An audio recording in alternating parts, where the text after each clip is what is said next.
Hello hello. हा नाना पटोले जी काय? बोलतोय. हा मी परभणीहून जोगदंड बोलायलो.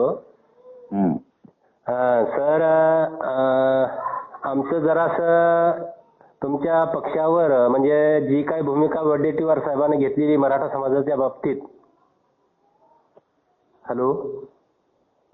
काय म्हटलं? वडेट्टीवार साहेबांनी जी मराठा समाजाच्या बाबतीत भूमिका घेतलेली आहे. काय घेतली?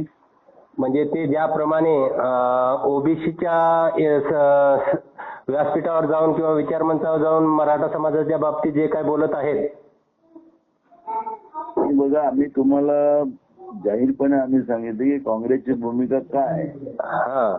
आता तू काँग्रेसच्या भूमिकेच्या काय त्याला घेऊन ये रे, त्याला ना काँग्रेसची डोंगरे ना काँग्रेसची भूमिका आम्ही मांडलेली आहे, राहुल गांधींनी मांडलेली आहे. आता तो काही पण बडबड करत असेल भाजपांची स्क्रिप्ट घेऊन तर काय करणार त्याला? मग नाही, माझं म्हणणं एकच आलंय की ही त्याची वैयक्तिक भूमिका आहे की पक्षाची आहे? आम्ही सांगितलं ना त्याची व्यक्तिगत आहे म्हणून, कितीदा सांगितलं जोगदंड साहेब. अशा पक्षाची अशा माणसाची हकालपट्टी करायला काय हरकत आहे?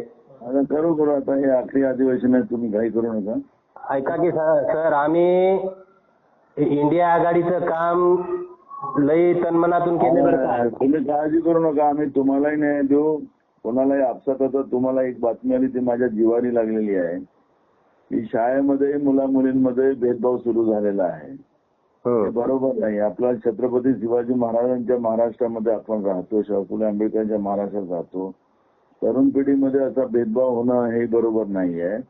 आणि म्हणून ही जी दरी निर्माण झालेली आहे ही मी जाहीरपणे सांगितलं की आम्ही मराठा समाजालाही न्याय देऊ आणि ओबीसी समाजाचे जे प्रश्न असतील त्यालाही मार्ग दिलो. आपण वेगळे नाही आहोत. बरोबर आहे, बरोबर आहे. आपल्याला हे जे काही आता चित्र जे निर्माण करताय आणि कोण करतायत, तुम्ही एकनाथ शिंदेचं स्टेटमेंट मीच प्रश्न विचारला होता ना, ते विधान भवनापुढे होतं, ते कसे बोलले तुम्हाला सगळ्यांना माहिती आहे. आम्ही ऐकलं ते. आणि जो आता फडणवीस एक सांगते त्याचा तो प्रदेश अध्यक्ष वेगळा सांगते. बरोबर आहे. तो म्हणतो 50% वर देता येत नाही भाजपचा अध्यक्ष, आणि हा म्हणतो की मी देतो. यांचे खायचे दात दाखवायचे दात वेगळे आहेत. बरोबर आहे. हे ओबीसीला भडकवतात आणि मराठ्यांनाही भडकवतात. हे तर उघडच झालंय की मी जाहीरपणे बोलतो की भाजपचं पाप आहे की हे सगळ्या गोष्टी या महाराष्ट्रामध्ये उभ्या करून लोकांना आपसामध्ये भांडवत आणि आपला फायदा करून राहिलेले आहे. कोण बोलतो ते पूर्ण मराठा समाजातल्या शेतातल्या मुलाला किंवा मराठा समाजातल्या अगदी शेतामध्ये काम करणाऱ्या माणसाला सुद्धा भाजपविषयी काय भूमिका आहे हे स्पष्ट झालेलं आहे. परंतु मी जाहीरपणे ऐक ना मला जोगदंड, मी जाहीरपणे सांगतो ना की भाजप याला आणि फडणवीस कसा याला दोषी आहे. कोण फडणवीसचं नाव घेऊन कोण बोलतो महाराष्ट्रात? नाही, फडणवीस तर 100% दोषी आहे याचा वाद नाही, पण ज्या पद्धतीने वडेट्टीवार साहेब याचं मी करतो त्याचं व्यक्तिगत मत हे मी अनेकदा सांगितलं. तुम्ही काय काळजी करता? मी आहे ना तुमच्या सोबत. आम्ही तुमच्या सोबत आहोत सर, आणि पूर्ण तुम्ही टेन्शन घेऊ नका, मी आहे तुमच्या बरोबर. ठीक आहे. आपण ओबीसीवर अन्याय होऊ देणार नाही ना. मराठ्यांना पण न्याय देऊ. ज्या न्यायिक मागण्या मराठा समाजाच्या त्या पूर्ण करण्याची जबाबदारी आमची आहे.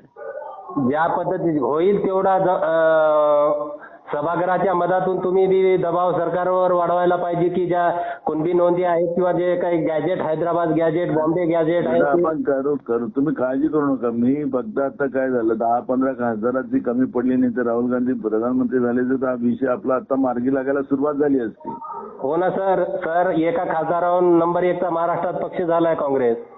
अरे झाला आता तुमचा सगळ्यांचा आशीर्वाद आहे बेटा आपला त्याच्यात. म्हणून त्याची आठवण काय सांगितलं मला एक बघा, मी प्रतिक्रिया देत असताना काय सांगितलं, महाराष्ट्राच्या जनतेचा आभार आणि काँग्रेसच्या कार्यकर्त्यांचा आभार असं मानलं ना मी. असं काय म्हटलं का मी की नाना पटोलेमुळे का राहुल गांधीमुळे असं काही झालं? हे तुमच्यामुळे, सगळ्या तुमचा आशीर्वाद आहे सगळ्यांचा. ते बरोबर आहे, परंतु त्यांना थोडी आवर घाला किंवा पक्षश्रेष्ठीकडे त्यांची